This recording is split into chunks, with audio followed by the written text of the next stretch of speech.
It's nice to see people that I don't know. About half of you I know. My name is T, and this is my area of expertise. Not necessarily that I wanted it to be, but it is, because I've lived it by accident, sort of. Okay, think of this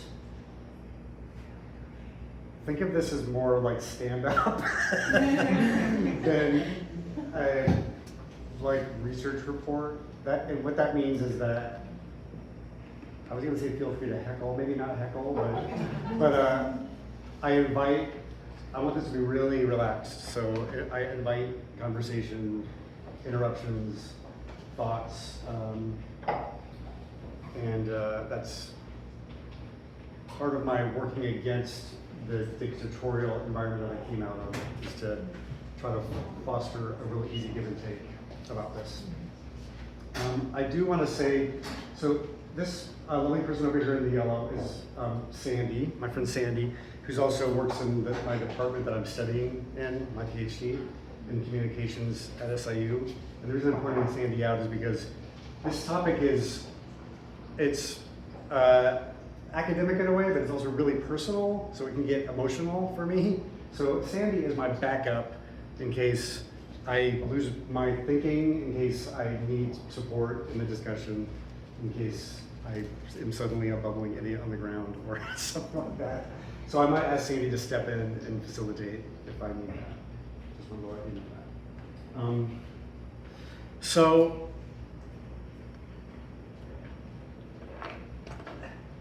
I didn't know this was going to be, please feel free, and actually, like, go to the bathroom, don't feel like you're going to bother me, okay? Just feel relaxed. I want you to feel relaxed. When I first signed up with this, first thank you Jackie and Josh, because they're cool and they advertise this as an idea, and I was, thank you. The poster came across the department email chain, and I was like, oh my God, that sounds perfect. So I wrote to her, and a week later we had a meeting, and I got set up for this. And what do I want to say? When I first signed up, I have done a lot of like podcasts and kinds of things since I got out of the group 4.5 years ago. And I've mostly just told my story. Like, this is what happened, and these are all the things. And what's happened is, in my evolution of my thinking about it and studying about it, and my distance from coming out of the group, I have more kind of conceptual ideas, and I have more sort of academic-y ideas, and plus I'm studying for a PhD, so I'm trying to write things down about what happened.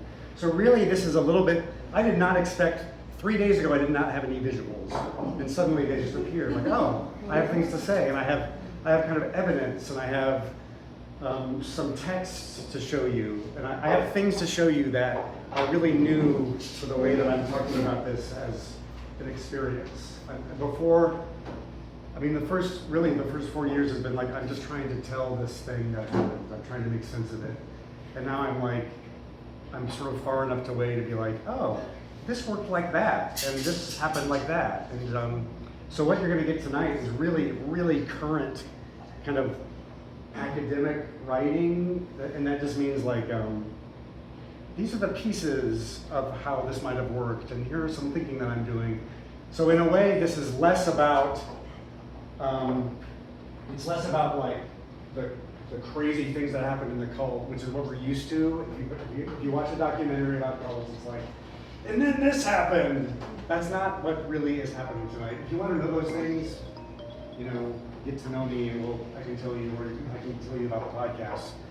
But this is more about the phenomenon, and that's why this is more of a collective, because so many of us have some kind of relationship with some kind of people in our family, or political organizations, or experiences in our past that are related to related to this. I mean, I think so rather than making this like, oh my God, that cult is so crazy, like it's more like, it really is an attempt to show, look at this kind of thing that humans can do. Look how we are. Look how we are. And does that make sense? So it's trying to be less dramatic and more relatable.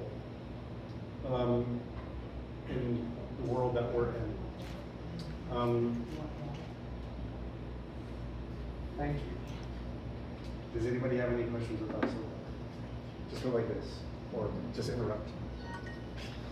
I'm starting out with these glasses. I have a variety of glasses. These are my conservative glasses. All right.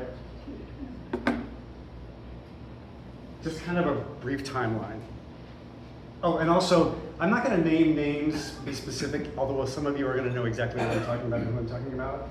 For the sake of this place and to kind of lessen the tension that's possible, I'm not going to, if you want specifics, all that information is available. I'm just not going to be talking about that tonight. Does that make sense? 1997, I was 29. I was in a PhD program in Bloomington, Indiana, my hometown. A friend of mine calls, says, hey, I met these Sufis. They're really cool. And I'm going to be in Carbondale. I used to live in New York City. I got a seminary degree there. My friend Patrick, well, I just named names, but that's okay. He said, come and visit these people. They're really cool. And this is important because it's a friend that I trusted. I trusted him. If he trusted these people, I knew it was cool. I came to Carbondale for a visit. I wasn't looking for a guru. This is complicated to explain. I'm going to say that 1,000 times tonight. I'm going to say it's too complicated to explain. But I came. It was strange. It was also interesting. And this is the way my research is going. I'll talk more about this. I'll also give me a sign if I talk too much. If you start to glaze over and get bored, please stop me because I can talk all the time. We've got a couple of questions if we can turn the lights off. Is that okay? It's time. You can try it. Okay. Yeah. We've got some lights for the wall. Yeah. So. Is that okay? Is everyone all right? We'll see when it gets started. That's fine. Fine with me. So I came. I visited, and what I want to emphasize, and this is part of what I'm interested in studying, is not just the power of the guru or certain aspects or their beliefs, but it was the smell and the way people interacted with me, and the eye contact and the comfort. It was the way that the garden was laid out, and this is what I would call, and what I'm studying now, performance studies, as a way to kind of look at the whole of a thing. It wasn't just the belief systems. It was walking into the house and being like, wow, what is this place? Mm-hmm. I didn't immediately think like this is for me, but it happened pretty quickly. And there were a combination of things when I look back about what helped me fall kind of in love with the group. And one of the main it was not an interaction with the guru guy. I'm going to call him guru because I have to use clothes. It was conversations with other people who I met there, who I started to realize, and it was this trust thing. It was like wow, I trust you. And it's one of those things that, this is what thing you can't necessarily explain. Like, why did I trust and why, and whereas one of you most people walk into that environment and they're like, what is happening here? But I, at that moment in time, was like, yeah, okay, this is something about this place. And I think I had always really been looking for sort of a band of, in my mind, it was sort of like radical, political, theological, like I wanted to be part of the band of people who were going to change the world. I always felt like that, but it was mostly political. I was not raised in any random religion. I was raised sort of Unitarian Democrat. And these are just highlights. 1998, the guru says, come with us to Germany, I'll buy your ticket. While we're on spring break 1998, he gives me a new name. My new name was Tariq Muhammad Ikhlas. They're Sufi Muslims. Tariq Muhammad, I mean, these are very high. Muhammad actually means the most praiseworthy. Ikhlas means purity. So without going into a whole lot of my backstory, I did not feel particularly pure. So having sort of to be renamed in this way felt, I mean, it got me, like it deeply, and I felt like I was part of that part of that thing. New name. At that time, I think he has done this less and less, but at that time we took vows of obedience in a public forum. I vowed to obey the guru. Part of the vow was to, this is, now looking back, this is a really interesting phrase. One of the phrases that he used, and that we took a vow to sanctify his secret. That's one of those things that I could write a book about, sanctify his secret. And at the time that meant to me that there was something privileged, secret, private going on that I would protect and safeguard. And I was going to be part of that. I want to emphasize that, and this is something that I've really learned recently in my research, is that there's a whole school of sociologists that I'm learning about that the term brainwashing is very controversial in fields like sociology. And there's this whole school of people who say this does not exist. And what, like this can't be proven, it can't be shown. And what I've come through in my last, just really in the last month of study is realizing that, well, the reason you don't believe it is because you didn't experience it. So for me, for some reason, I really believed it. Like I believed that this guy was spiritually enlightened, would lead me to the truth, was pure in action and thought, and that no matter what he did, no matter how it felt to me, I was to obey and trust and believe and follow. And so that meant over the years, a lot, I have thousands of examples of this kind of dissociative turn that I did inside me, where something he did came at me in a way that didn't make sense, was incongruent, I knew better in some way, I was more expertise in certain things, but in my mind I would make it, I remember my brain making it work that what he did was right or better, and that I knew nothing. And so for me, 23 years I made my brain do that. And that's, when I think of the sociologist going like, there's no such a thing as brainwashing, I think, well, that's because you never did that in your brain. Yeah. And if you had, you would be trying to figure out what that was, whether it's brainwashing, whatever that is, I did it. One of the first things that happened is that he discovered that I played the drums and I was a musician. So he went out and bought a drum set. We established, we had a band locally. If you lived here in the aughts, we played around. We had 3 European tours. I wrote music for the band. It was this, anyway, it's complicated. But there's some great stories about that, because I'm a rather intensely trained musician, and he was not a good musician. And I have so many examples of him being like, the most acute examples of my dissociative cognitive dissonance was him being like telling me what I was doing was wrong, and me being like, actually, no. That's out of tune, your tempo's bad. But me, in my brain, recalculating and making myself wrong. Making myself wrong over and over again. I came into the group as an out gay person. I came out when I was 17. And again, in a long, complicated series of events, I married a woman in 2001, the first woman I had dated since 6th grade. So as you can imagine, that's a complicated thing to describe and understand. My daughter, who is now back from college and living with me, was born here. So I had really, at that point, immediately, I'm an overachiever. All the things that make me, I just applied full force to this new thing. And I quit my PhD and I moved here in 1988. So skipping all the sort of details, lockdown is what got me out. And that was a very, we all experienced lockdown. So I think everyone can relate to this.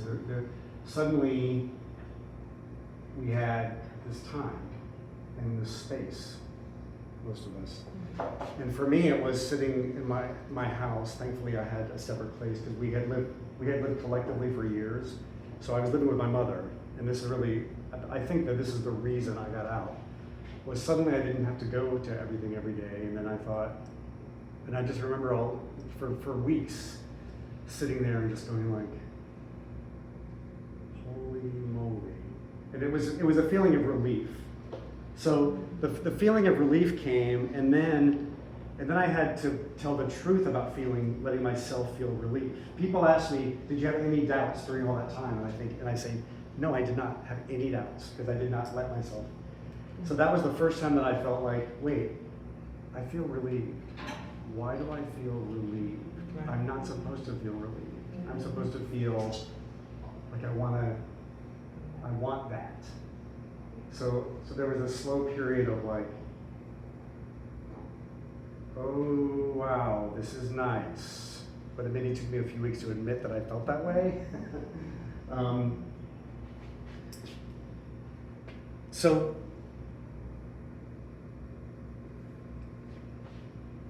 the guru definitely created a monster, because I'm the way that I am. And so what happened is about 3 or 4 weeks, we decided as a family that we were going to back off the community. Now, I wasn't thinking we're quitting. I wasn't thinking it's a cult. But I was feeling all these things, and I realized that things had been off. And I was able to reflect back on some pretty recent things that were like, wait, that was sort of shitty, and like that didn't feel good. So I just had that kind of awareness. And this is what I did. I started to Google cults, coercive groups, like I just Googled. And I'm very good at that. I found a reading list. There is one master's degree in the world, right outside of Manchester, where they teach about coercive control, which is sort of another word that it talks about cults, but it's also about interpersonal violence, family violence, just any kind of coercive environment, right? I found their reading list. And it's lockdown, so I ordered all the books. And this is what I mean by he created a monster, because I was just like, I'm gonna start reading. And I started to read. And then some pretty kind of serendipitous things happened. If you've watched any cult documentary, you know this name. She's like on all the documentaries. It turns out that a friend of mine from college is her niece. So I started to be on social media. I was on social media going like, I think I'm on my private Facebook. And a woman that I didn't know go like, Yanya Lalage is my niece. So suddenly I'm talking to her on the phone. And she's like the expert in the country, in the world. She's right now flying to New Zealand to give speeches. So I'm talking to this person. I find a guy's books named Dan Shaw. Dan Shaw's his name.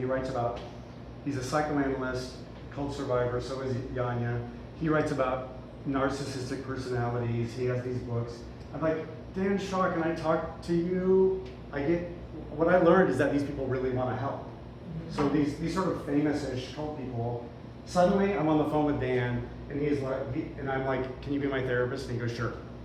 So I have Dan Shaw as my therapist.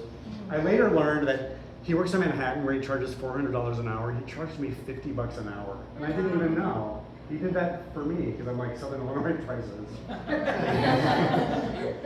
So I found people, and I just read, and this was the one that alarmed me the most. Okay, and this is where I realized that I started to realize more and more that something was really off. Okay, this guy, Robert Lifton, wrote a book in the early 50s. And it's about, he calls it, he uses this phrase, totalism. And in this book, he's describing, he in Hong Kong in the late 40s, early 50s, he did long interviews with people who had just been released from Chinese prisons into Hong Kong. And what he did is he interviewed like 40 people who had just come out of like super torture environments. And in this book, he outlines what he calls sort of like 8 different I forget the phrase. He has sort of 8 different categories of how thought reform works. It's another way of saying brainwashing. And I'm reading this book, it's like April 2020, and I'm like, why do I relate to everything in this? This is about Chinese prisoners.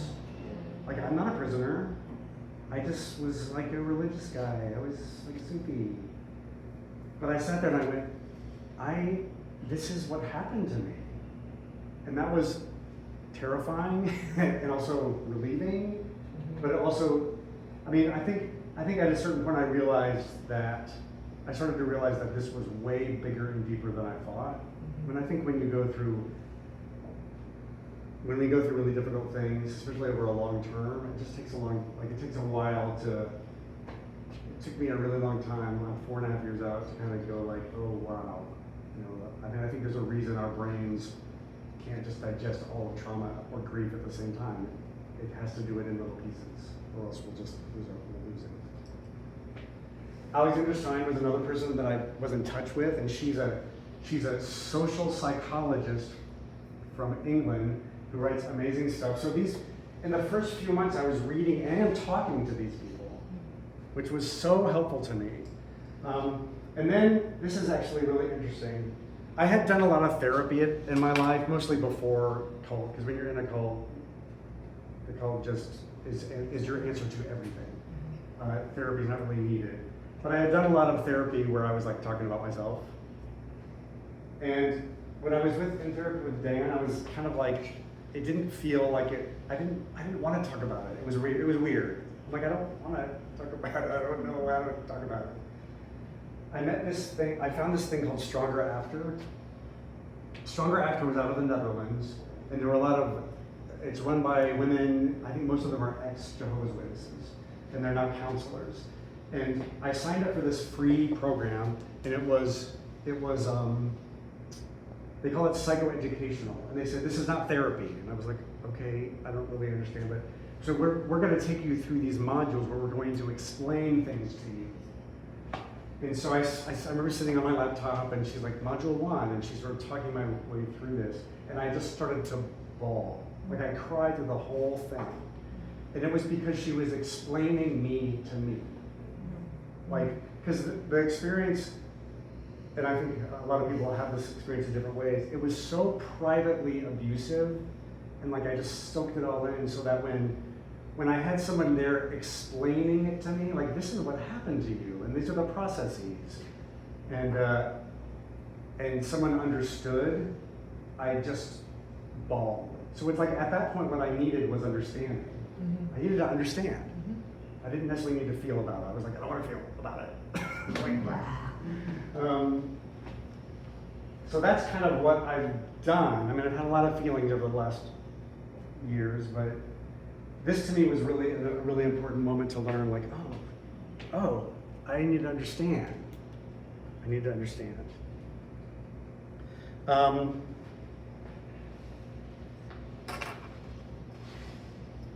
I was going to show you something, but I won't. Okay, so in maybe mid-April, I think my first video was late April, I picked this thing up and I walked down my street during lockdown and I started to record myself talking about it. And I had no idea the impact that was going to have, which is, I mean, it's really why I'm standing right here. And people, almost everyone who left the group disappeared, just like, leave me alone, I want to just heal. Well, for some reason, because of this personality, for whatever reason, I just picked up the phone and started talking, because I felt like I needed to express. And then, I don't know, stupid lease, whatever, for whatever reason, I started to be public about my experience. So I put this on the YouTube channel. And then, about a few weeks later, I started to every day talk about what I was experiencing. Like, I think this happened, and about 3 weeks later, I pressed publish on a little article in Medium. And my family was angry because they were still having relationships with people. It was a very big thing for me to do this. And it's still on Medium, but this is what I didn't know was gonna happen, is that like 4,000 people immediately read it. And it was mostly people in Carbondale. So So what I learned right away was that people were really interested about this group, because almost everyone who's been in Carbondale for a long time or around has had some kind of interaction with this group of people, and many of them have been like, yeah, that felt weird, but it seemed fine. So I've had that conversation 500 times. People are like, but it's fine, right? Like, it's fine. They're just fine. We're a liberal environment. We want people to come in. But when I did that, people were like, oh my God, I knew it. But I was the first person to say it. And it was really hugely impactful, to the point where, like, I'm in my mask at the co-op, and people I don't know are kind of like, is this the guy? Is this the guy? So, like, it became a thing. And I didn't set out to do that, but that's one of the first times where I realized, oh my God, this group has had a huge effect locally for a lot of different reasons. And I kind of went like, oh, when you take a kind of an insular, secretive group and plop it into the middle of a community, it creates tension. Maybe not necessarily by anyone's design, but just because everyone's, a lot of people are kind of like, is it okay? Is that okay? There's this feeling that people carry of like, we don't know what's happening there, it seems fine. We hear rumors, what are the rumors? So I was the first person to speak out loud about it. And then, just to sort of complete this arc, what came out of my being public is that other survivors who had left and disappeared, well, there's two sets of people. I can use Elena's name because she's very public about it. She contacted me and she said, I have a story to tell you. And she sat in my backyard and she told me the story of being groomed and sexually abused by the guru, which I didn't know that had happened. Because when you're in the group, you don't have access to this information. So it was the first time that I remember thinking, oh, there's good stuff there, it's fine. Maybe my relationship with it was just not so great. And then when she sat in my backyard and she told me, this is what he did to me, I went like, first of all, damn it, isn't it always like that? Like it's not surprising. Second of all, I don't know if I can find any good in there anymore now that I know this. Mm-hmm. So that led to one more thing, which is that when her story went public, or was accessible to other members, there's a satellite group in Germany that follows the same guru. When they got a hold of her story, they read it out loud in their group, and in that meeting, 4 women in that meeting said, he did that to me too. So at that point, I was like, okay, is any of this real? Is it a giant con? What's real? Is anything real? He's just like all these other gurus who are, anyway, so it was, and the experience of slogging through it emotionally was brutal. It still is. And so I lost, maybe in a good, maybe it was good, I lost any kind of romance that I had about my experience, and I had to really kind of go like, okay, wow. Is it a con? What is this? What's happening? What did I fall for? So here's what happened. Here's sort of what's happened to me a little bit. One of my biggest, most palpable experiences of knowing that I had been in an oppressive, restrictive environment was coming out again. And this is how I'll describe it. Like, I had been so, again, the words are inadequate, but I had been so dissociated, and I had spent all those years trying to make my feelings go away, that when I finally had some space, and my wife, bless her heart, sat in front of me and she goes, what's going on with our relationship? And I was like, oh God. And I had to tell her again, even though we both knew 20 years before, I had to say, I'm gay. And just had to and I didn't know I was gonna do it. It just was there. And then the feeling that I had when I entered into a new relationship, and believe me, this is a movie waiting to happen because we're in lockdown. My wife and I divorced that first year and both got boyfriends while we're living together. I mean, can you imagine? And my kid was 18 and my mother's there. All of this stuff was happening. All of that happened, and it was, but what happened inside me was this feeling of like, God, like this is my natural state. Yeah. Like I get to have my feelings back. I know, like I don't have to make them wrong. I don't, like all these things that just felt comfortable, aligned, and this is something that everyone can, it doesn't matter sexual orientation, it matters that this is the experience of you feeling naturally aligned with who you're attracted to, who you want to be with, and feeling free about that.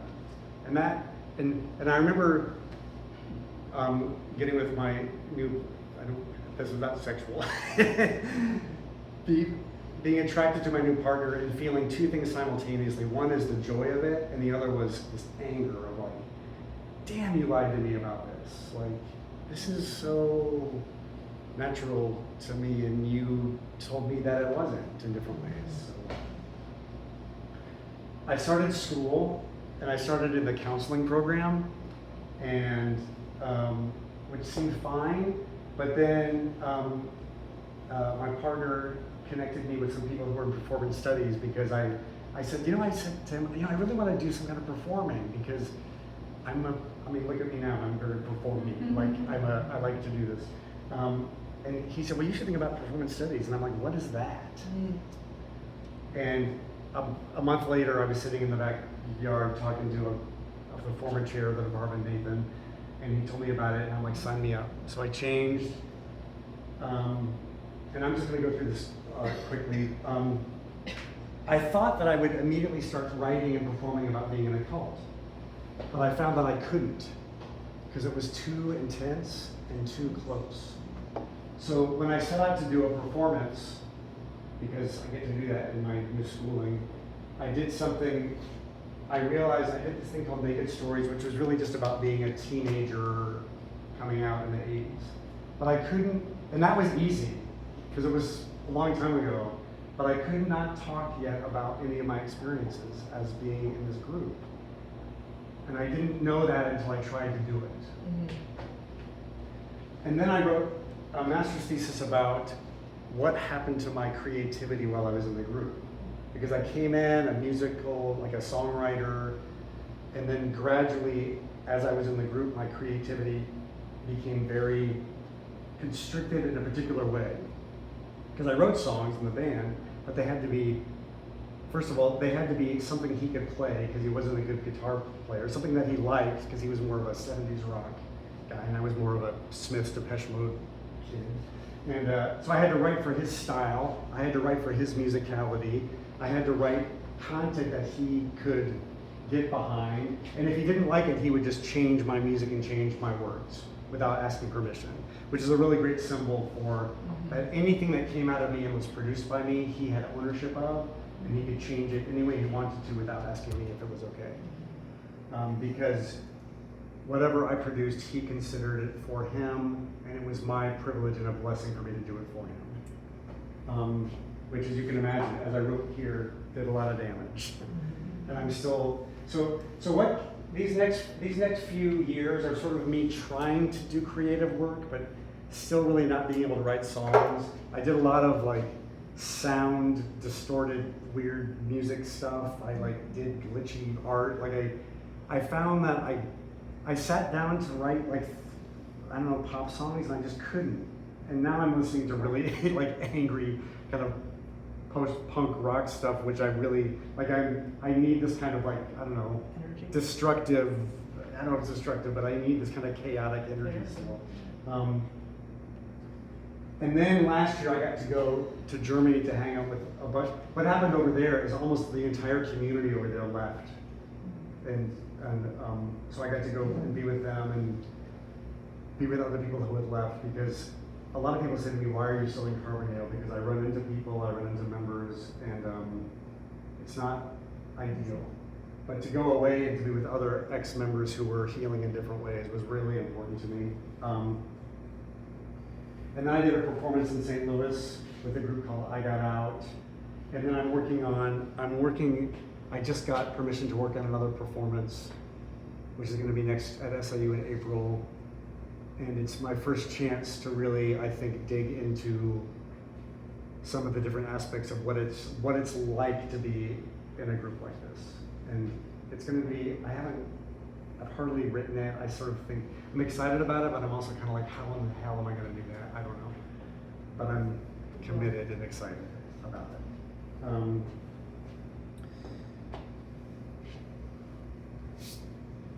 So, let me just like take a breather. Does anybody have, yeah, because I'm gonna go into a different mode. It's not funny coming from me as a Roman Catholic, and if you're at all Roman Catholic, and what am I believing in? I'm believing in a God 2,000 years ago, et cetera, et cetera. And you know, the gurus that I've known in my life would be James Jones from Jonestown, the Maharishi Mahesh Yogi, and the founder Werner Erhard of Est. And obviously, people have given allegiance to these three examples, and certainly many more. But what did the guru demonstrate? I mean, there were no miraculous events that you could say to yourself, my God, he just turned blank into blank. You know, and so I always wonder about how does one give one's total allegiance to another human being if they haven't demonstrated omnipotence or, you know, the ability to do a miracle. Okay, this is great because this gets into the performance aspect of. Okay. Okay, so next month I'm going to be studying artists, and if you think about certain artists, like think about the artists. Well, I mean these people are famous, but also you know some of these people who are kind of like, I'm an artist, and I'm a little bit focused on a thing that you can't see, and it's over there. And I am like maybe ruminating a thing that's private to me, and you know, maybe I'll look at you. I mean, this is sort of like this is sort of guru as artist. And so the guru has a way of performing detachment, which is a little bit like I'm hoping to learn how to actually act like this guy that I was with for all the years. But it's so it wasn't necessarily what he did; it was how he did it. Yeah. And not so much what he said, although that was important. It was how it was done and how people acted. So he walks into a room, everyone stands. So you're like, okay. So there weren't miracles, but over time, I came to attribute powers to him that he didn't have. So let me give you an example. Like every Thursday night, we were on South 51. We're talking. You know, he would stand up. He has like a little throne thing. He sits in it, and his like flowing gowns, long hair.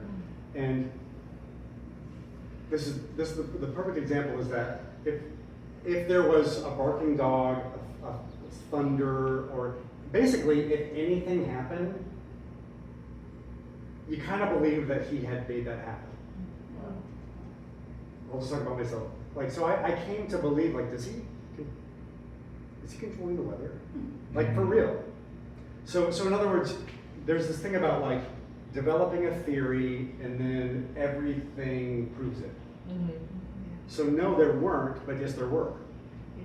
Okay, so let me give one more example, and then which is that during the derecho, did we just have a 15-year? What is that? Okay, during the derecho, he was speaking.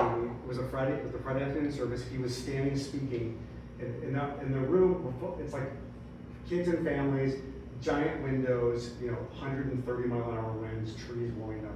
He never moved from his spot. And it was this, and I remember you're sitting there, you're thinking, he's keeping us safe. Like, it's fine, it's fine. So this sense that a feeling that somehow he knew what was happening and he was protecting and controlling it. So So that's, Mhm. does that make sense? Yes, yes, it does. So, and then you look back on that and you're like, wow, we didn't protect our children. And that's where you start to see connections to other cultic groups. You're like, wow, what if something can happen? We did not protect our kids. That's intense. Margaret, do you have a- Well, and I was just gonna ask or say, like, it sounds like he was intentionally cultivating that. Yeah, That was his intention and Yeah. projection of energy and performance. And he wanted people Yep. to believe that I can stand in front of this derecho yeah, and be unafraid, He in would- control of yeah. it, and all of it is super important to how, like, people were hooked into Yeah. that. So if he was sitting in front of us and there was, like he would say something and there'd be a thunderclap, he'd be kind of like, Yeah. there'd be like a little smirk that and wow, like, he did that. And it was real. Like, this is the difference between like being brainwashed and not being brainwashed. Because most of you would be like, I mean, I had a lot of stories from people who came into his presence and they were like, what? I was one of them. Yeah. Oh, And there's a lot of those stories, but the rest of us were like, oh my God, he made the thunder go. So, What, I'm curious, did you, when you decided or when it hit you, I can no longer be a part of this, did you go to him? Or how did you let him or the power, those in power, let them know that, hey, I'm out of here? yeah. God, okay, well, I did it through an email, and actually this became a symbol of, so many people left the group, Yeah, and I know. there was a narrative, the narrative inside the group of people left was this sort of sarcastic, dismissive narrative that he, created, which was, wow, like I did all those things for him and they didn't even say goodbye. Because people would disappear at night, or hardly anyone came to him to talk because talking to him was horrific. like it was not gonna be like I knew that if I went to him and I was like, have these feelings, he wouldn't be like, well, tell me about what you feel. Like that was not gonna happen. So what I did during lockdown in my house was I sent an email, and then when the calls started flooding in, I blocked everybody. Okay. And that to me felt like the only, like the power the agency that I needed was to block. Okay. Because I knew that I could not have a conversation with him. Okay. So, Yeah. I wanted to hear what you had to say of your thoughts of this guru when you met him. It was when the group first moved to Mhm. Carbondale, and so it was really small. This was in the 80s when they first came here. And a friend of mine invited me to go to one of the meditations in the house on Yeah, Oak on Oak Street, whatever Street, it is. And so I went to the meditation, and we were sitting in the room, and then he came in and sat on the throne, and immediately that triggered me. And then I think he gave a talk, and he said something, and I challenged him. Wow. How'd that go? I think he was kind about it, but it was kindly dismissive. Mm-hmm. But then afterwards, I think where I could see how one could get hooked was then all these women came to me Mm-hmm. and tried to explain him to me. Whoa. Like I didn't understand. And I could see how one could then be thrown off a little bit because of this group pressure but for whatever reason, I did not feel good. I saw right through it. Yeah. Yeah. Thank you. I could write a whole, maybe I will write a whole book about the role of the women in helping everyone feel like it's fine. Yeah, that's, And yeah. it's specifically the role. women who perform, and some of you already know who I'm specifically talking about, perform a sort of a crass, I'm not oppressed, it's all fine sort of thing. And it's very, very powerful. So for me, when I came into the group, I specifically remember one conversation I had with, because there were several wives, with one of them, where I went and said, like, I don't think I can do this. I've been through too much. Like, I don't think that this life is for me.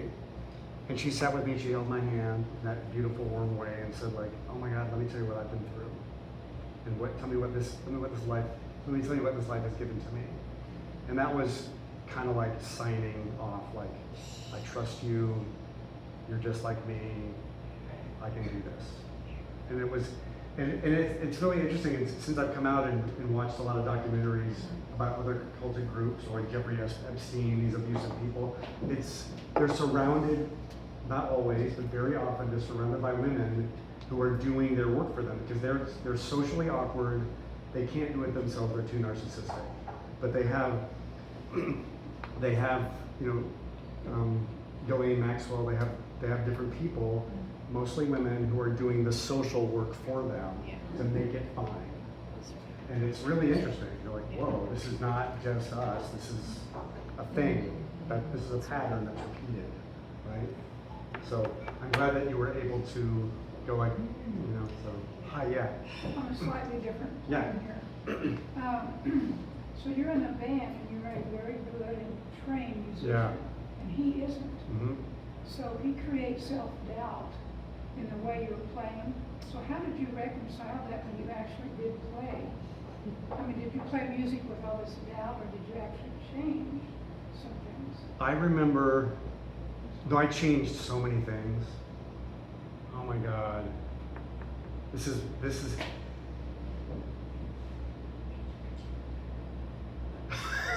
okay, this is a very specific example, but I remember examples of him being like, I was a drummer, so he was playing, there were so many times, over and over and over again, where he was looking at me angry.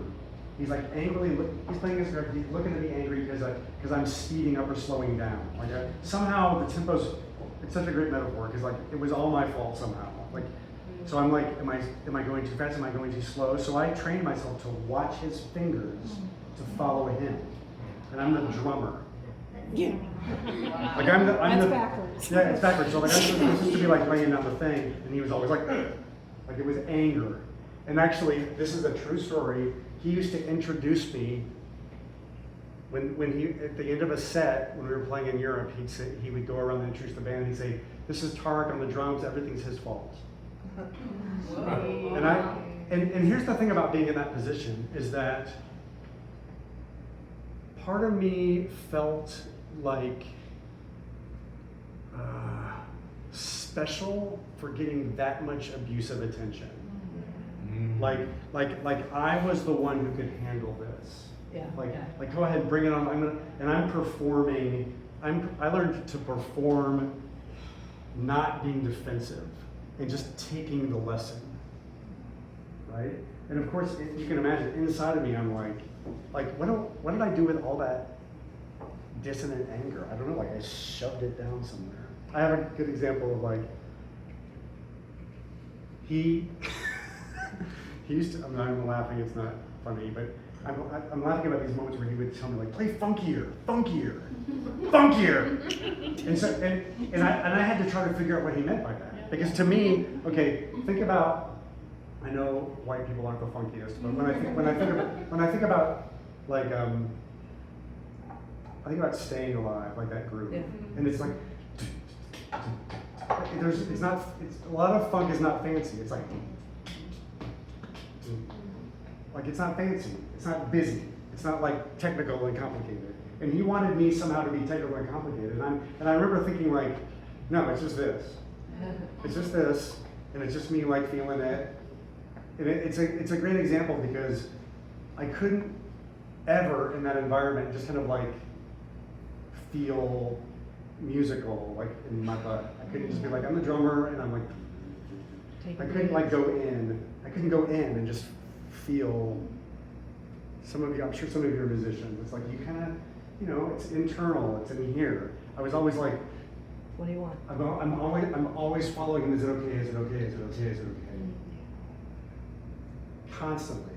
And then it's no wonder, I'm gonna get emotional. It's no wonder that for doing that for 23 years, it takes a while to unwind it.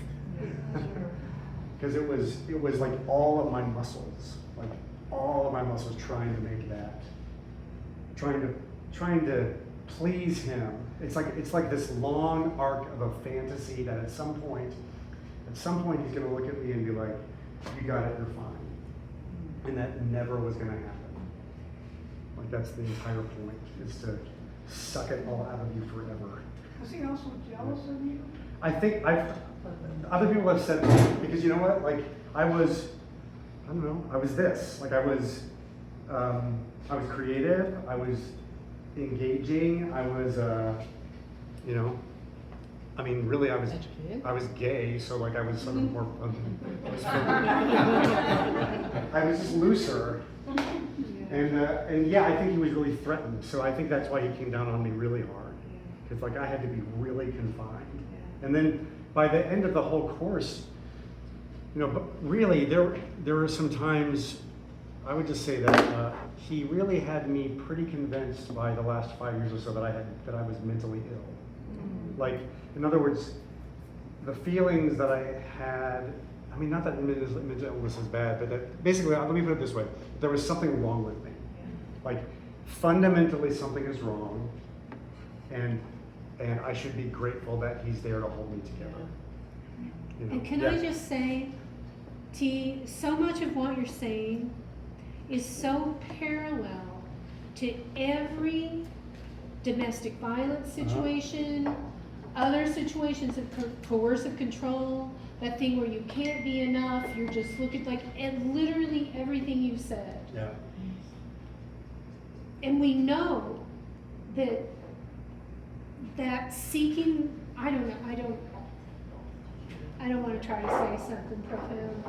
I just feel like there's parallels there's in a lot of so much, situations. even that nobody in their right mind goes and sits down in front of their abuser and says, let me explain to you that I'm leaving tomorrow, because the last time they tried to do that, they got the heck kicked out of them. Or they know intuitively that they won't live through it, right? So you send an email and then you block them.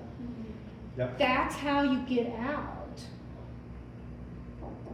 You can never be enough.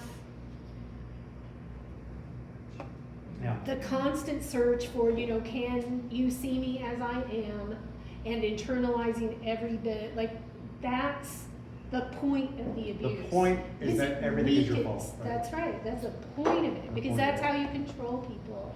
And I just, And it's framed spiritually, which is, so it's framed as, this is the way you give yourself to God. Could you not be gay in the pub? Now this is a really tricky thing, is because now the whole thing was set up in such a way that if one of you went to him now and said hey, T says, he'll go I never told him that. So he gets to be,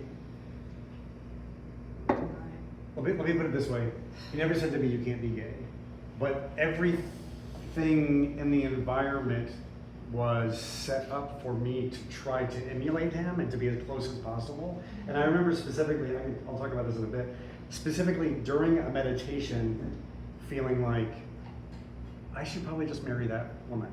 Like something in me and in the environment created that feeling like I should do it. And there you go with a should. Right, and he can be like, I never said that, but the whole thing led me there. So okay, it's my fault. Again, it's your fault, it's my fault that I did that. No one ever told me that. So it's tricky. It's a complicated thing, yeah. Living with unresolved conflict for 22 years. Yes. It's like with music, it was the antithesis of stuff music. Yes. You couldn't even. There's no You creativity there. couldn't be express yourself. Yeah, you can't, self-expression is not what's happening in that environment. It's probably trivial, but because this guy was attracting so many women, was he a dynamic, physical George Clooney, Denzel type presence? Think of Jim Jones, think of these people. No. No? Interesting. There's a charisma and there's other, it's complicated, it's interesting, right? I think the hallmark of a lot of these, what do you say, coercive, people Yeah. is they create this power vacuum and then they fill it. You know, they Yeah, make you that's good, feel, they make you feel like you're missing something Yeah. and only they can give you that Yeah. something. You know, like you were saying, you Yeah. felt like he was making you feel like you were mentally ill and that he was the only one with the solution Yeah. to help you, you know, and I Yeah. think it might be different for everyone. They come feeling like they need something and he's selling the snake oil. He is the solution to any. You know, and then a lot of these people, when, you know, they say, they make these promises and they never come to fruition, then they say, oh, well, that was my will. You know, you're not ready. You need to do more. You know, and they keep moving the goalposts, so you feel like it is your failing over and over again. So you don't put the blame where it should be, which is on the person who has manipulated you. And like she said, that's a hallmark for abusive relationships too. It's very similar. It's a manipulation of everything, controlling. Especially making you feel like it's something wrong with you. Yeah. Exactly, yeah. Yeah. I mean, I also felt like what you were describing sounded so much like narcissistic abuse, Mhm. and like there is this thing that happens where the narcissist will often like love bomb someone at the beginning of the relationship, or like if your parents are like narcissists, it's like you're dependent upon them. But what they like will often do is like they will sort of promise that they're going to like be able to do everything, like telling you that there is a hole and that they're going to be able to fill it. That they're going to be able to do everything that you sort of need, and they will be very insightful on the things that they say about you. Like it's like they can tell the things that you kind of want to hear, but then they will do that some, and then they will just stop. Yeah. And I have read that it's like it is like an addiction because that's how our brains are set up. Like we want to get positive reinforcement, and if we have gotten positive reinforcement from one place, and then we never know, like sometimes it's great, sometimes it's horrible, and you're told over and over and over again when it's horrible, it's your fault. Mhm. That if you were just better, that this wouldn't happen, whatever. So So like that's an Dan, example of falling in love with the potential of something and then Yeah. it never comes to fruition. it never happens. Yeah. So Dan Shaw's two books are called Traumatic Narcissism, and he specifically writes about cult leaders as narcissists. Yeah, And so this is precisely what you're talking about. They overlap. yeah. Yeah. Is he still And then- around? Yeah. I'm sorry, who? Is he still around? Oh yeah, everything's still happening. You want me to take him out for you? Do what? Oh, that's No. I'm going right for that, yes. Hi. Part of your story that I read, when you talked about how you put pennies in your pocket. Oh yeah, okay, so this was, I'm sorry, I just read what you guys do. We had an exercise, and actually, this is a good segue because I'm gonna talk some specifics. And I'm just gonna roll through this. If you need to get up and walk around or go outside, it's fine.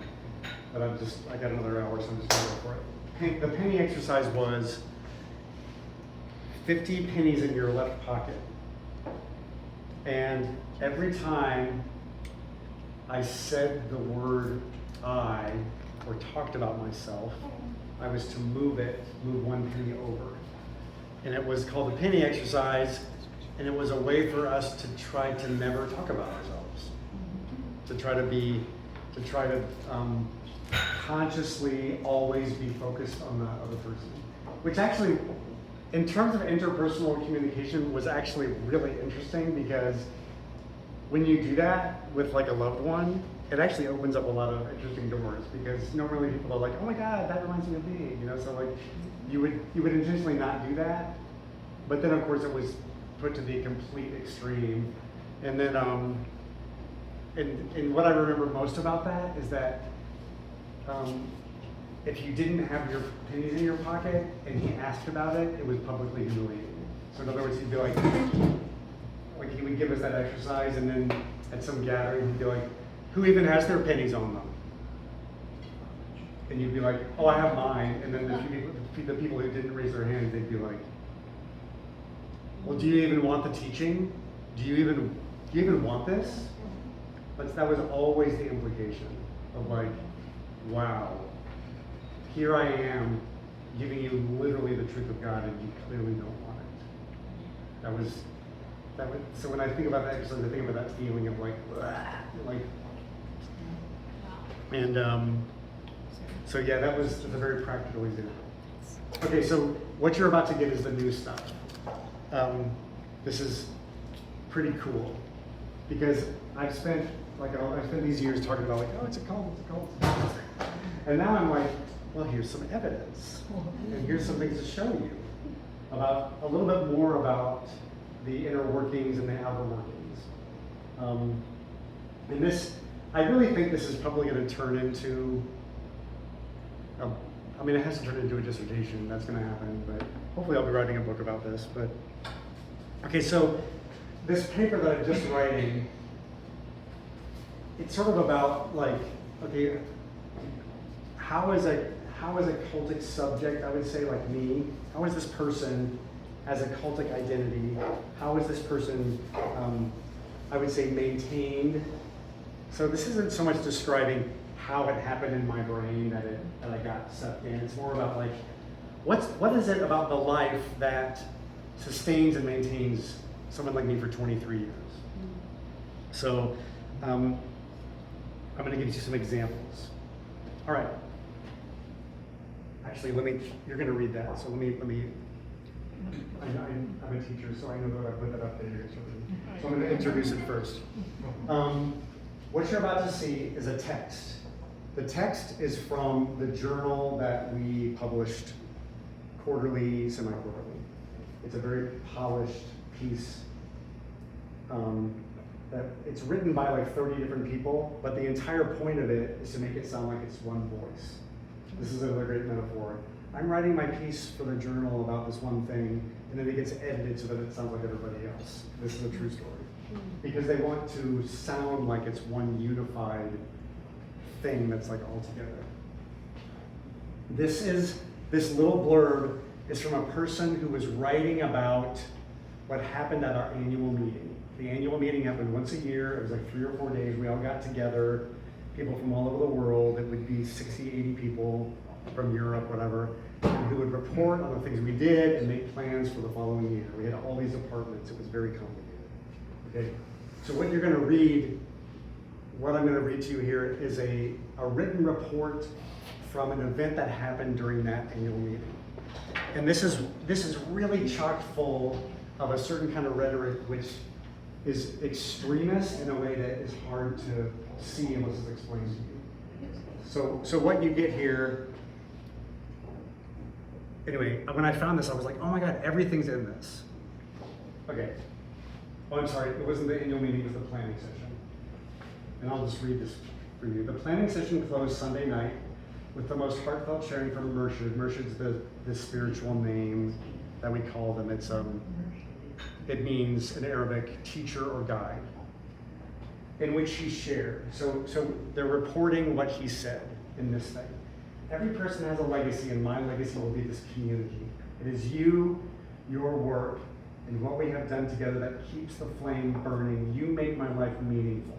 Okay, in any abusive relationship, every once in a while, you get a little compliment. That's right. So what this does to us in the crowd is it makes us go like, oh, he's thanking us. We are not worthy, but so we're softened. We're like, oh my God, thank you for thanking us. Like this is what happens inside me. He continued to say that by the grace of Allah, that's just God in Arabic, by the clear direction of the Prophet, may peace be upon him, and by the firm, fearless, and guiding hand of his grand sheikh, he is going to Karbala and will stop at nothing to reach it. Okay, this is going to take a little bit to explain, but this is packed full of good shit. Okay. By the grace of God, he is there doing what he's doing because of God's permission. God has planned this, enabled it, made it possible, predicted this. This is why he's doing what he's doing, because of God. By the clear direction of the Prophet Muhammad, Dean claims to be part of a Sufi lineage which goes sheikh by sheikh by sheikh by sheikh back to the Prophet Muhammad. It's a clear hand-to-hand spiritual lineage and permission. So it legitimizes everything that he's doing. So Except that he's a Jew. he is a Jew from Peoria. Yeah. That's another So story. it's not true, right? Is it true that the line goes from Muhammad's hand all the way to him? That's a really good question. There's a plaque on the wall that has the Prophet Muhammad's name. It's a spiritual. It's called the silsila. What does that mean? Chain.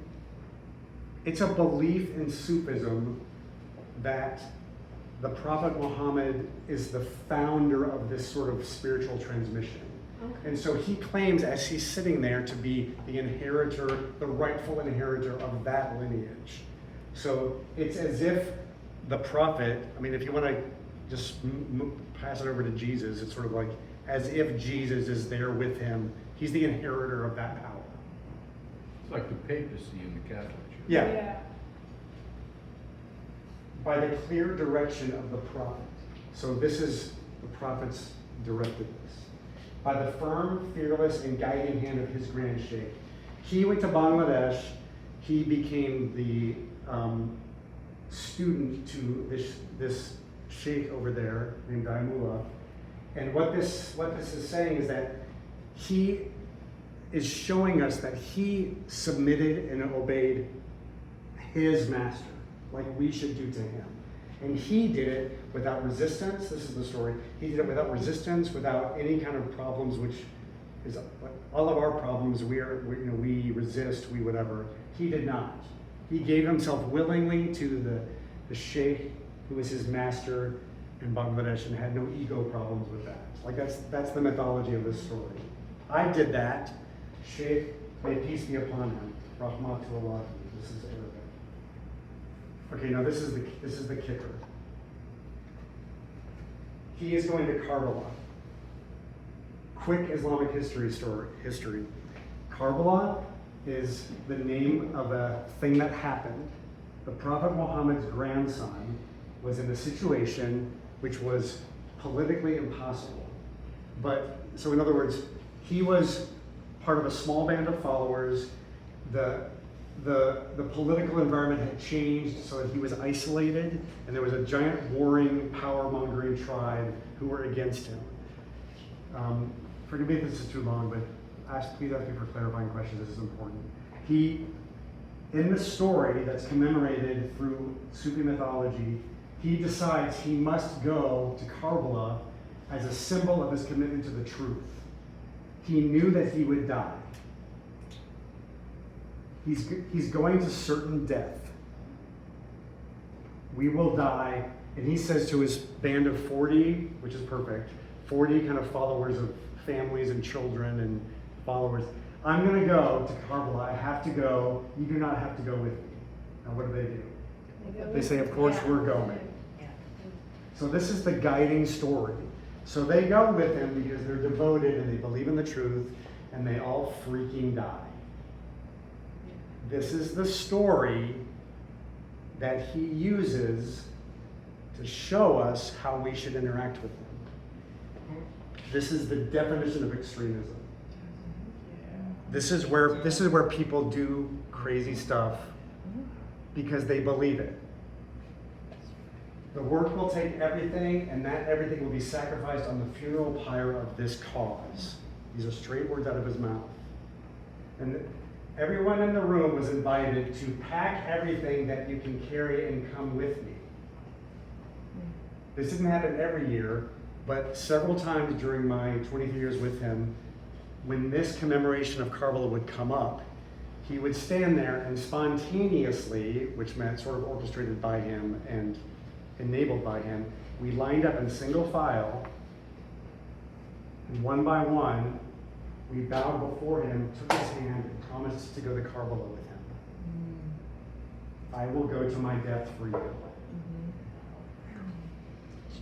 And so this sort of gets to the heart of the mythology that he enabled around himself. There's more, but it helps you to see the guiding mythologies and principles that kept us going. So like this experience of promising him would keep me going for 5 more years. You know, like I promise, right? Nothing less than this is where it gets interesting.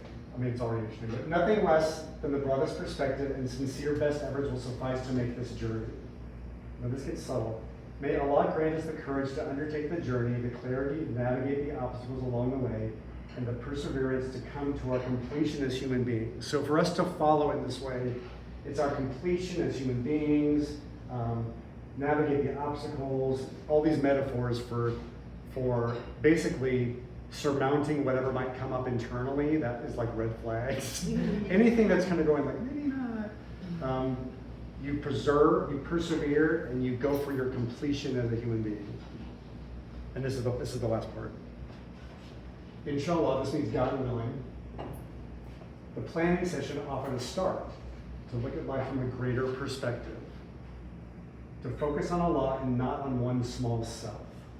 This is where you get to, what he's addressing here is any issue that you might have, anything that any doubt, anything that's going on in this room that's a little bit like niggling there, that's you focusing on your small self. So your job is to focus on Allah, which is literally the phrase that means get over whatever you're feeling. Don't feel that. May we see reality for what it is. Literally claiming that reality is not about you. Whatever you're feeling, it's not about that. See all the places where we are not serving selflessly. Now, what's interesting about this is if you just read this, you might not see all these layers, but in the audience, you're like, yes, I must serve. With awareness comes responsibility. We must consciously choose what we are going to do with our new expanded perspective. Now that you know that here I am and this is my role and all these things, now that you know, like, what are you going to do? Are you going to turn away? We can either choose to not take our experiences personally. Literally, don't take your experience personally. What you're experiencing is not the most important thing. It doesn't matter, right? And thank Allah for the opportunity to learn from them, or we can stay in avoidance. You see the layers of like deep spiritual manipulation here? As Murshid has shared, avoidance is suffering. So basically, doing anything but what he says in avoidance. Anyhow, may we all make a sincere effort to be in a relationship with the most expanded and loving perspective possible, and put Allah in the center of our thoughts, words, and actions. So there's so many things that are like the heart of the manipulative. Lifton calls this mystical manipulation. So it's like, he also uses the phrase loaded language. So both of these things are sort of like as a person sitting in the room, I feel completely special. Like I'm part of the band of survivors who are standing up for the truth. That's how I feel in that room. And when people ask me, like, this is where I can make connections with the insane stories like Jim Jones, because I go like, I really don't think there's going to be a mass suicide, but these are people who will do anything that they're told. So, that's scary, you know. But I don't, like I said, I don't think these group of people will. But it helps you frame the people that you meet who are in the group. You're like, they believe it. They will do anything they're told. Anything. And there's no sense of self. There's no, I don't want to, that doesn't feel right to me, that is not existing. It reminds me also so much of, my experience with evangelicalism. Yeah. Because, we, like as a kid, when I was growing up, we were always told in our Sunday school classes, to be like Jesus was to not think about or care about yourself at all, and to be selfless. And like every week we tried to figure out how we could do, the teachings were how to do a better job of being selfless. And one of the things that struck me with when I lived for a while in rural Texas, where my family is from, and I hadn't lived there for years, and so like I was really aware of sort of the culture when I went back. And I was a teacher. Other teachers would frequently say, I do what I'm told, and they would say it as a badge of honor. Like Yeah. they would bring it up as like someone who doesn't do what they're told, like that's a horrible person. But they would sort of almost compete with each other over who could be the most easily bossed around. It was very frustrating. Yeah, there's a Yeah. lot of parallels with a lot of fundamentalist groups of all kinds. Yeah. A lot. And I worked at a school where the principal used a lot of this, and the other teachers believed, and it was a public school, the other teachers Wow. believed that she spoke directly to God, because she told them. Wow. And she turned Yeah. all of our staff meetings into like prayer meetings. Oh my Wow. God. Yeah, Makes sense, yeah. yeah. Which frames your difference of opinion in terms of godliness or whatever. So. Yeah, and she would bring up, like, if someone disagreed, it was a sign that they were not a good Christian. Yeah, yeah. 7:20, okay. All right, well, I'm going to show you this one thing because I think it's very interesting. And so one of the things another aspect of our life that I think is important to note, and I finally got it down on paper, is in my research of other cultic groups, another aspect of your life is total immersion. And this is something that you can't see from the outside. So whereas you might have gone to the coffee shop, or you might, like, you're kind of like, oh, they're in that group. Well, I'm going to tell you a little bit about my life. And I put this together, this is 2016. And it was kind of always like this, but I want to give you a snapshot of the immersive, Dan Shaw calls it incessant urgency. So there's always a demand for service to give as much time as you can. I can get into like how much unpaid labor I gave, how I never worked for more than minimum wage, all of these things but I gave all of my time. But what this is, what I'm going to show you, is my weekly schedule when I was in the group. And this was, like I said, 2016, so like I'm almost 20 years in at this point. This was my life at the coffee shop. Now, what I want you to understand is that they would deny that there was a compulsion, but there always was. Because there was always a feeling, if I didn't do something, I always felt guilty. Forever. Like in other words, I should be doing that. I should be doing that. I should be doing that. I should be doing that. That was heaped on me, which was not a great combination because I was like that as a kid. So this is part of why I was susceptible. Because I was sort of like, I can overachieve. At the house on Oak Street, morning program, every morning before the Muslim prayer, every morning just before the first, I think the actual Quranic thing is like when you can see the black thread or something, like before the sun comes up. Morning program. It's an hour and a half every single morning. Prayer, chanting, extended meditation. When I first came here in 1997, 1998, everybody came from all the different, people lived in the neighborhood mostly. Everyone came every morning. This became less compulsory, or less, but I still was always like, God, when can I go? I should go. When can I go? I should go. That never ended. So I put it on here because I felt like I should be there. An hour and a half, every single day.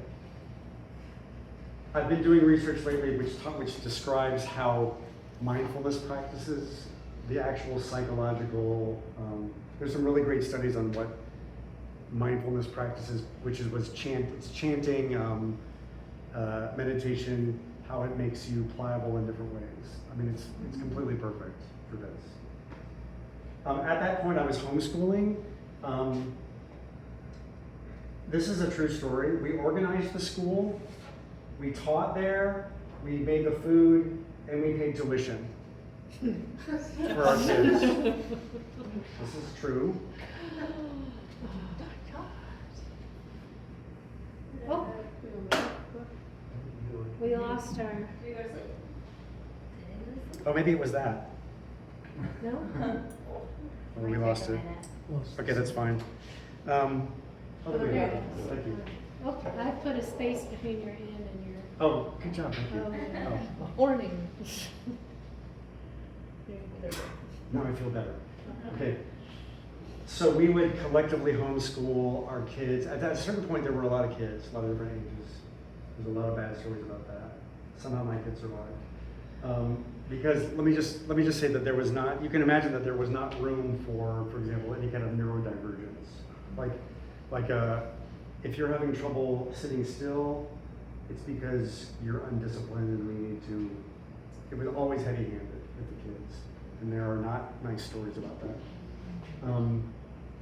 Every single Monday, probably still, I don't know, we had a 3-hour meeting. I wasn't paid for this.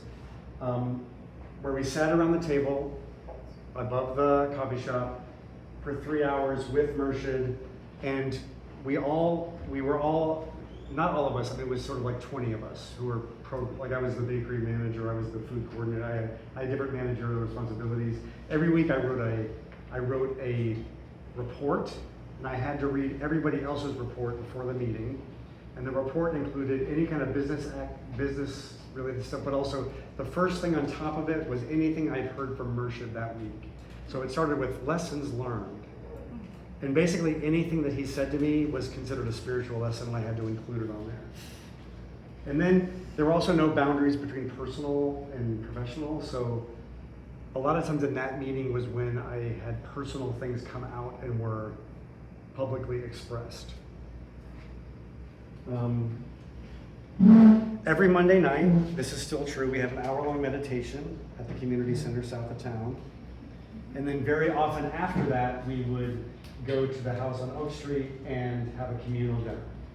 That was Monday. Now, as food coordinator, I was responsible for making sure that the food that was required was there, and that was all unpaid. The only time I ever got paid was when I worked for the coffee shop or for the market. Tuesday, morning program. I would work 30, 40 hours in the cafe. When I eventually became the bakery manager, I worked much more than that, and I never reported any overtime. I only got paid because in my mind it was a family business, and I just did this because I was committed. Tuesday night for years we had band practice, which, as you can imagine, was always a source of stress for me, but I was committed. And often we would eat afterwards together.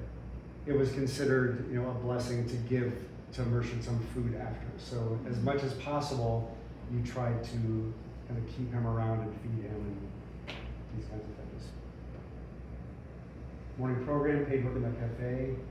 Every Wednesday afternoon in the community center, which was the old Tokyo building, there was a study group. The study group would be studying different things, but mostly it was Murshid holding court and talking about different things. And it was one of those things that, like, why aren't you there? Why aren't you there? Why aren't you there? And there's all these materials of study of the path. And I think how I would describe it is sort of forgive me for using this word, but the sort of the delusion of that at some point humanity will discover that we are leaving for them a roadmap for how to solve all their problems, and we are documenting everything. Everything is documented. When he spoke, it was recorded. There are thousands and thousands of hours and thousands of pages of work, of mostly his words. Thursday, work in the cafe.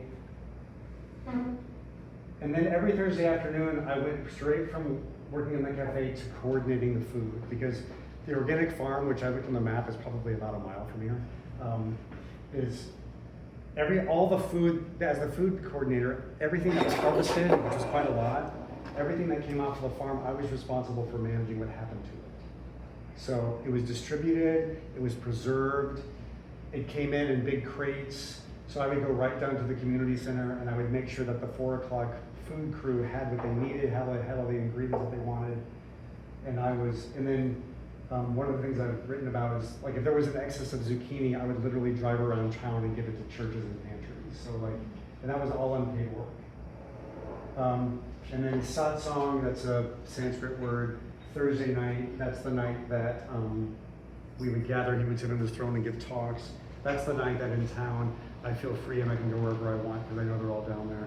And I went to my first Sunset concert ever last week because I had never been able to go because every Thursday night we were busy. Sunset concert. That was fun. Friday, morning program, homeschooling. Juma is the name for the traditional Islamic Friday prayers, which is sort of like Sunday morning church. That's when the derecho happened, when it was all fine. And then usually afterward we had meetings, and so Friday night would sort of be off. Morning program on Saturday. This is the thing that people who are ex-members have the worst memories about. This was a family meeting where we all go down to the farm and sit in his living room. It sort of feels informal, but what that is that it's your opportunity to share your process, which had very specific, how you were supposed to share it was very specific, and get feedback. So there was a pressure to speak personally as a group, which was especially traumatizing, for example, teenagers who were made to speak. But a lot of horrible, humiliating things happened then because of the pressure you felt. You were supposed to speak, but when you did, the response was very rarely supportive in the way you needed. It was often something else. So that was really difficult. Morning program Sunday, and usually working at the farm, we were expected to volunteer our time at the farm, weeding, whatever they needed out there. So this is a very specific example of the immersion, which kind of created a sealed off system, so that, and it's secretive. In other words, this is not something that is shown or seen, and if it is, it's a point of pride, and it creates this sort of tribal feeling. It creates a real us versus them. Yeah.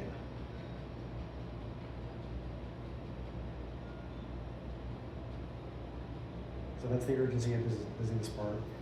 And then,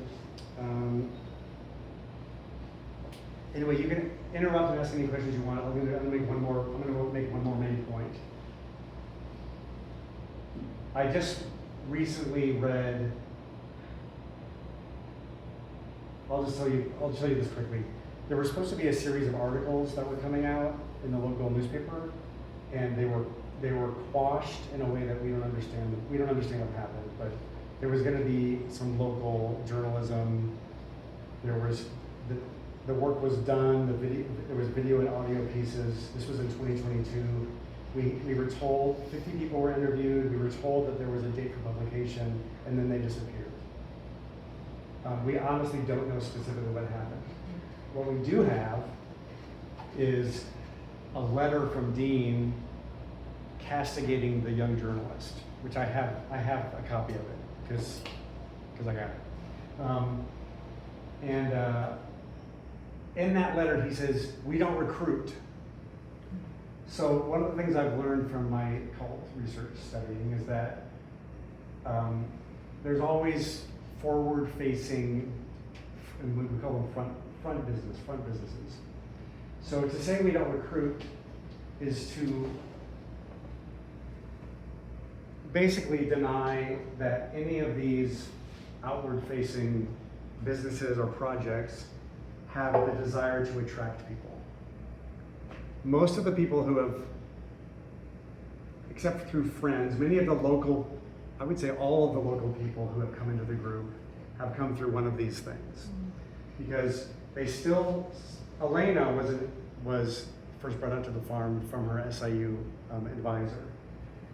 they still take interns who are undergrads who go out to the farm. You go out to the farm and this is what happens. God, it's so beautiful. Wow. No pesticides, nothing. Yeah, our chickens are free range. Cool. Wow. I can just come out here anytime I want. Sure, come anytime you want. Be an intern, work unpaid. There it is. So there's the whole. This is the farm, as in we're not recruiting. I've worked also at the market when I first got here, You did? part-time, yeah, for 2 Okay. weeks. I didn't last very long because, it felt like cult, but it felt like, it was really shocking to me that, people called the woman who was like in charge, Nuri. Yeah. Which, I have a friend from, Turkey, whose name is Nur, and it means. It means light. Yeah, It means light. so I thought that was so weird because it wasn't her real name. Her spiritual name, like mine, Yeah, is and, Noor. yeah, and then they were just constantly trying to Right. sort of convert me, but they were doing it by being super, super nice, Mm-hmm. but also it felt a little bit passive aggressive and controlling, and, Yes. yeah. You have interacted with one of the masters of Mhm. passive aggressive control. Mhm.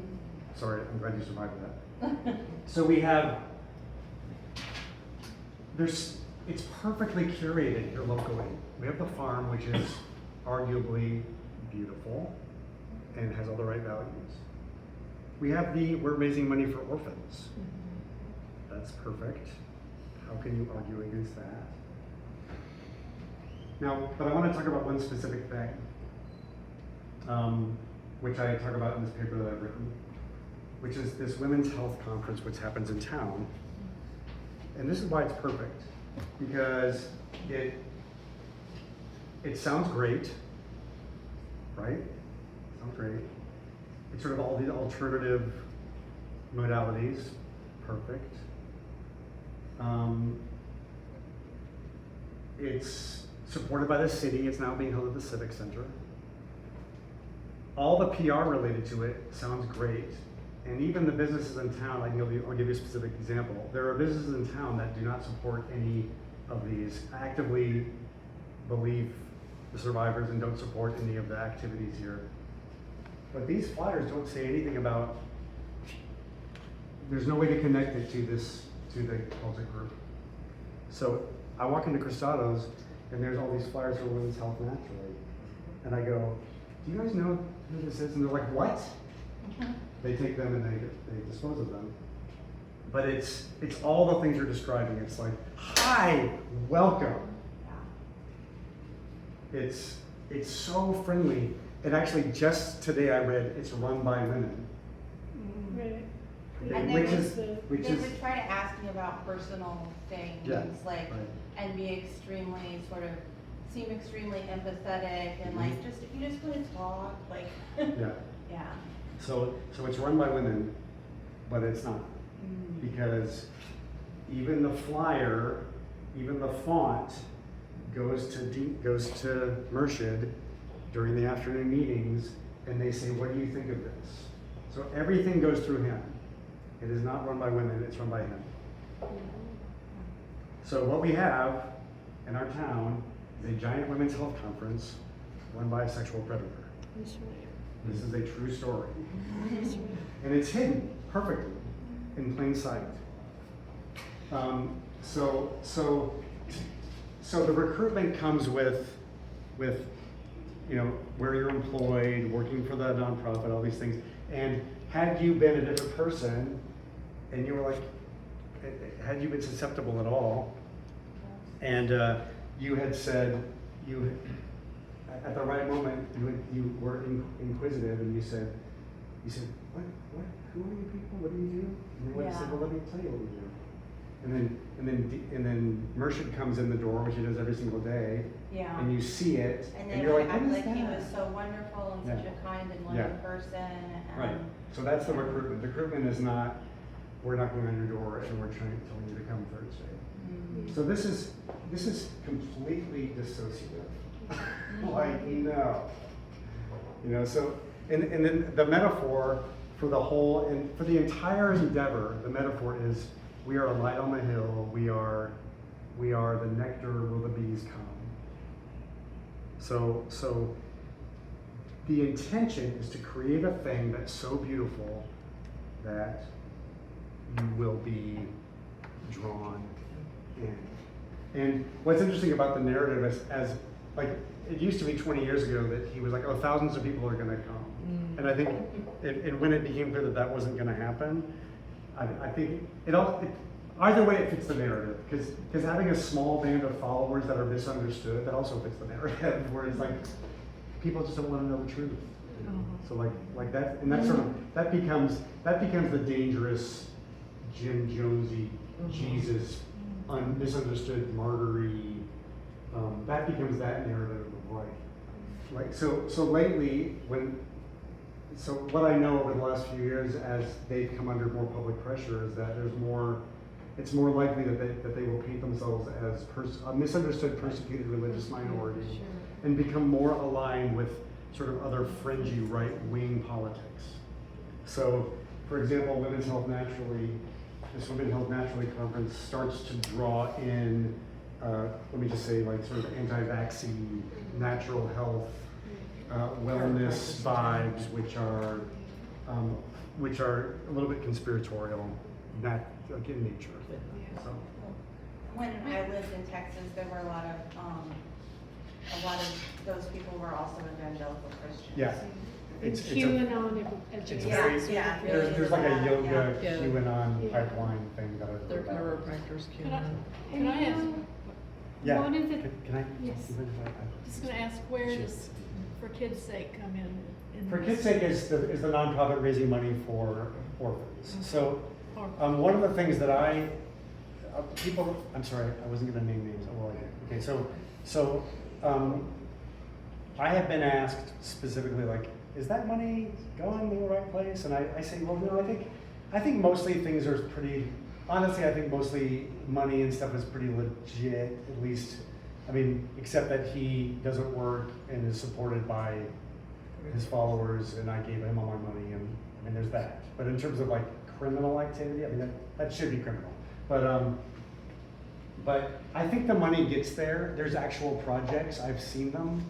You know, I think money that's raised. However, what I tell people is that, here's the thing, is that the people doing the work here on the ground, me included, are unpaid, and I use the phrase now labor trafficking, which means people are taken advantage of to give free labor to every project. So this being his project, all of the people in the cult give everything that they can, money and time, without compensation, and that's what creates the events here in town. So, yeah. I'm sorry. I wondered if, when I worked at the market, if there was something weird going on with food stamps, because people who were in the group, like, they would tell me if there's a name on this list, they got like a special discount. Yeah. They got more food than anyone else, and they all paid with food stamps. And at the time, I also thought they seemed like they had assumed names because of the naming thing. Like, I was supposed to try to memorize that someone would come in and they'd have sort of a street name, but then like their in the store name was different. And when I kept track of their benefits, I was supposed to put it under their in the store name, not their outside name, which I thought was weird. It's complicated. Yeah. I mean, and a lot of that was hidden from me too. Like, certain people gave a lot of money, they had certain benefits that I didn't understand, like, we didn't ask. So, I'm sorry, Margaret, did you have something that you wanted to? oh, thank you. I was just gonna say, like, all of this is just partly like the insidiousness of the intertwining of the cult into the community here in Southern Illinois. On all the levels, the financial, emotional, appealing to people's liberal attitudes, you know, trying to, guilt. And something that came up recently, and I won't go into detail with, but it is just even like when the cult comes to present themselves to give money to a cause, Yeah. get their name on a list as a charitable donor, and how that positions them as legitimate or charitable in the eyes of the community. Every single thing is calculated. And then Yeah. if people stand up against that, Yes. then those people are the ones who are punished. Yeah, I mean, Carbondale's in a really complicated situation now because mostly, I mean, even, I should never do this, but I was looking at some Facebook thread. I stay off of it as much as possible, but I'm looking at it and it's like hearsay, gossip, rumors, all this stuff, and I just have to, for my own mental health and recovery and sanity, I can't wrestle with that. And I have to kind of come to peace in a way with that. I have opportunities like this to kind of speak my piece and to make myself available. So like, I made another video today with like 213, quit your cult 213, and I'm like, you know, I'm not even posting this, like it's public, but I'm not fighting a fight. I'm not up for revenge. But if anyone sees this and you're with your friends who are all saying, it's just a rumor, have me come to dinner. Like it's not. Like there's real evidence, there's real information. And there's also real women who he abused who aren't able to tell their stories because it's too hard. Because it's too hard. And they don't want to because they're trying to heal. But if they told their stories, could they get rid of him? It's a really good point, but I can tell you where I'm at personally, because I have relationships with these people, is I can't any longer ask someone to do that. Like I put so much emphasis now, personally, as a teacher, even the way I'm on people's agency and people's, so like I won't ever push a woman to do that. Every once in a while, like, okay, one woman, we have a couple of women who are about ready to like say, here's what happened to me. And I think that will come out here in the next few years, but I can't tell someone's story for them. And people's healing is too precious.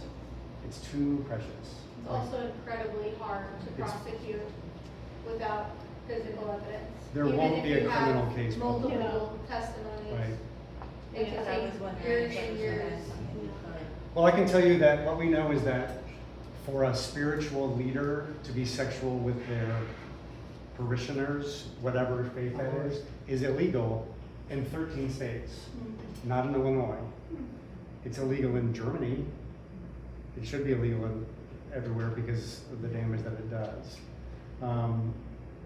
But that's, people, you know, we want him stopped.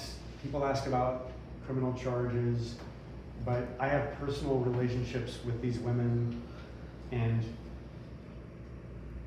I honor their desire to like be out in their yard planting flowers. I honor their desire, their need to just put up a fence and feel safe. And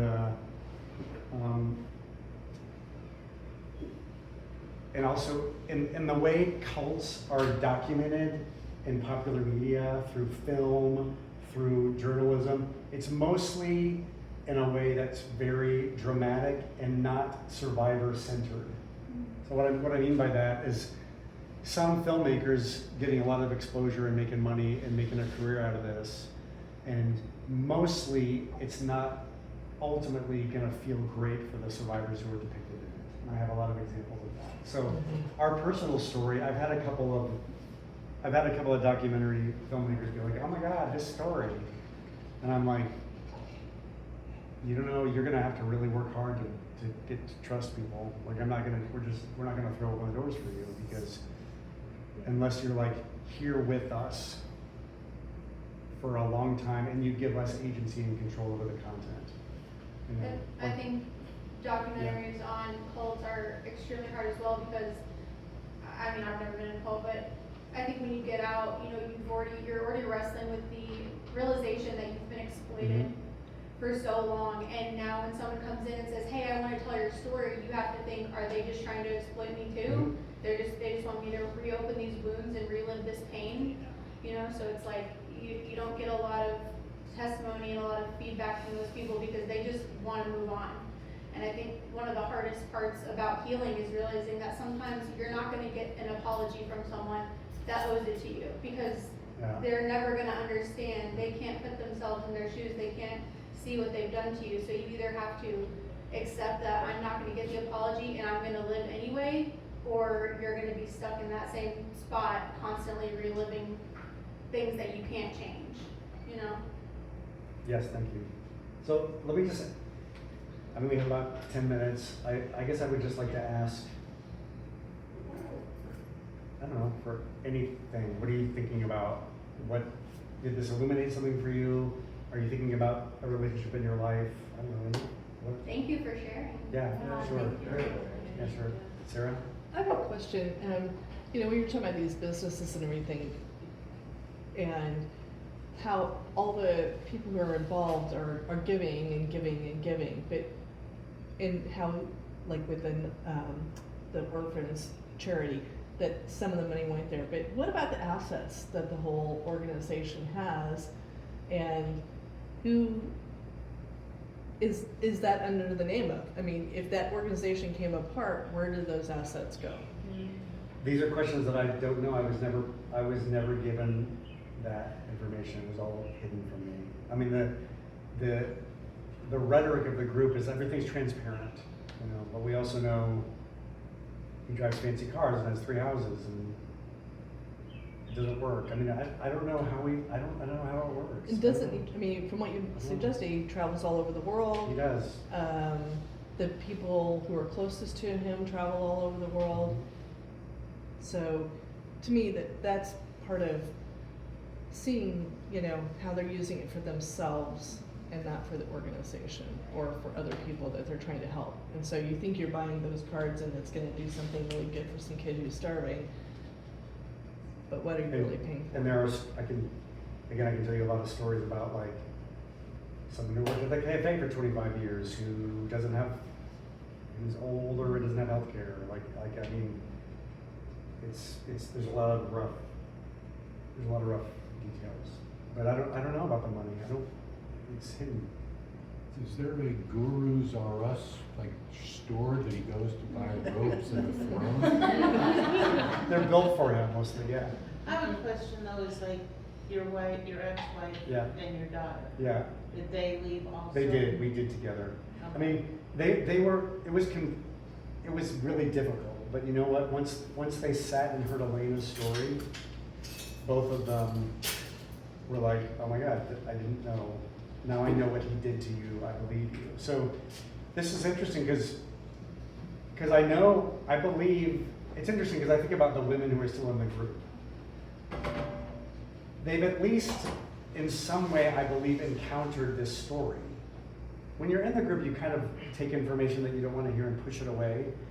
But so these women in the group who are, many of them are sort of self-avowed feminists, have either decided that, for example, Elena is a liar, or that it's fine. And that is really dissociative. Like, so you have women in there who define as who are defending him either just to dismiss the women as liars or as fabricators. And at some point here in the next few years, it's going to get really hard for them because some of the women who have quit, who have stories, are central figures in the history of this group. And if they can confront this story, like if I go to one of the wives and say, or if one of you did, like, "Hey, do you know this story from this woman in Germany? Is she a liar?" They're gonna have a hard time reconciling that because these are people that they've known for 20 years who are not liars. They are honest people with integrity who are trying to heal, and it's gonna be hard. There's gonna be some moments of real dissonance, and well, I mean, we'll see what happens. About how many people are left? I've heard from some people who are sort of in and out about only about 30 or 40. Okay, that's what I. So it's still pretty strong. The businesses are going strong. which is weird, but true, you know, so. You know, I saw when you had the schedules, to get to your morning meditation at 5, you might have gotten up at 4:30, 4 o'clock. You're going to bed at 10 or 10:30, so they're also controlling that massive amount of time, not all of those hours, but it's giving you 6.5 hours to sleep. So that's yet another form of control that they're exerting over you. Sleep deprivation is a common thing, but just immersion, busyness, these are really very common, maybe almost universal characteristics of cultic groups. You don't have time to question if you don't Yeah. have time to think. Yeah, it's just, it's full on. You lost me at 5 a.m. though. I wasn't wearing my glasses. I had to ask him. I said, "Does that say 5?" Absolutely not. I'll meditate in bed. So I would just say,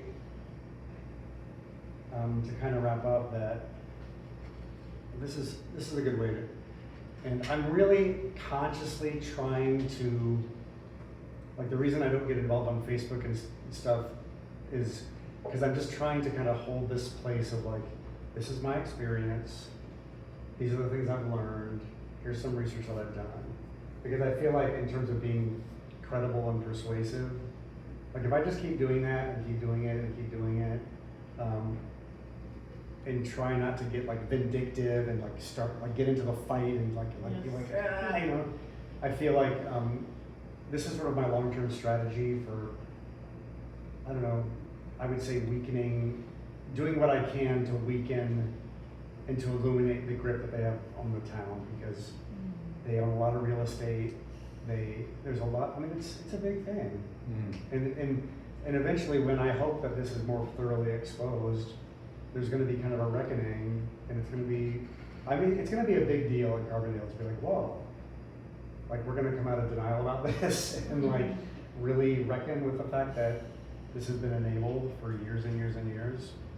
Are all these No. businesses tax exempt as part of a religious entity? No, not the grocery store, the coffee shop. There's an herbals business. Like those are all kind of legit for profit. And he's very careful about doing the paperwork correctly. But it's free labor. There's some people are paid, but there's a lot of free labor. Tons and tons of free labor. And when I worked there, they would pressure me to stay later than I said that I was Yeah. going to, and it was just like all the time, it was like this pressure. And the woman who was running it also would use, I can't think of her name, this like self-help person who I like, but who's like widely known, and she's from Texas, and she's tall and blonde, and I can't think of her name, but Yes, she's a homeopath. yeah, And I know her name. yeah, and it was like. She's very, very charismatic. Mhm. And she lives here now, and she brought a lot of people in here. Yeah, and she also talked a lot about being from Austin, because I lived in Austin. It was just like always trying to find kind of like commonalities. And I think it's part of what they do. I'm curious, because interestingly enough, today, what popped up in a news feed of mine was this long, long article written by this sort of investigative journalist who was looking into the Carlos Castaneda cult. Yeah, And did you read about that? no, but that came up recently, and it's one of those things where you're like, well, that's not surprising at all. Like, Right. it's like, of course. Yeah. Yeah. But anyway, so part of this article, it talked about, when the cult leader dies, as Carlos Castaneda did, usually these cults, implode or, fall apart. And so I'm curious, I mean, I don't know how old Mershid is now, but is he grooming or is he training, preparing someone He to- already has successors Okay, who are already being trained. okay. So yes, it's all being considered. Are they children of his? They are not, they are his wives. Which is honestly, it's used as sort of a feminist trophy. Like, see how we are with, see how women are how empowering we are to women. It's dark. Because you're like, oh, okay, yeah, whatever, dude. Yeah. But if I they're know. not not his own kids, they can't be handed down, but. It's not necessarily biological. It's I'm like just like saying. he wasn't related to the man in Oh, Bangladesh. so he, okay. So it's not necessarily father to son, although It's a- historically it's mostly relations. But I mean, this is a whole other story of him with big fanfare announcing that his successors were these two women who are his second wife and his third wife. And boy, does that get complicated. How And many weird. wives does he have? He has 3. He had 2 before, so these are actually wives 3, 4, and 5. The ones that are in Cobden. You know, I always wonder what happened to, when I moved to Los Angeles from Ohio in the mid-70s, Earhart seminar training was a huge thing in LA. And you know, you were always trying to be persuaded to go to an est weekend. Yeah. What happened to that? I mean, that was so huge. Isn't I'm it sure the Earhart Landmark did. Foundation now? Yeah, it They became the changed their name. Landmark. Yeah, it's, So it has evolved and Yeah. still in some existence. they rebranded and still doing the thing. Well, let's thank you. I really want to thank Jackie and Josh because this is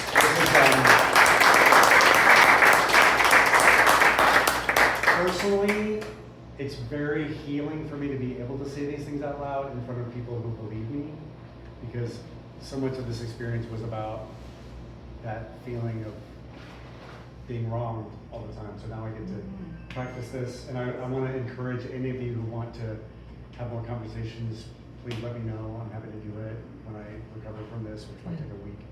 And that's all. Thank you.